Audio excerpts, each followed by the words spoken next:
Doktor, ayaqlarım niye pis qoxur? Qardaş, o pis qoxu səninlə bir yerdə dünyaya gəlməyib, sonradan yaranıb. Bax, ayaq dediyin şey günlük ortalama 8-10 saat ayaqqabının içində əsir olur. Hava yox, nəfəs yox, özgürlük yox. Orada bakteriyalar, viruslar özünə bir devlət qurur və günü-gündən artır.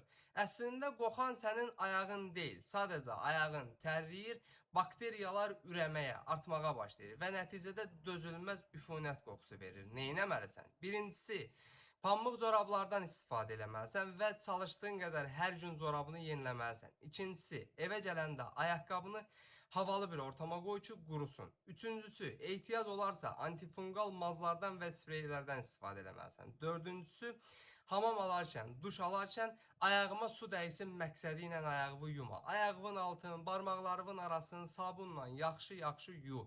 Bilirəm, təmizlik imandan gəlir, amma ayağın təmiz olmağı bir ayrı mədəniyyətdir. Əgər bu videonu faydalı hesab etdinsə, ekrandakı ürəyi qızart, profilin üzərindəki plus işarəsinə toxun ki, sağlamlığının qeydinə qalan əzzaçın baloğlanla sağlam qalasan.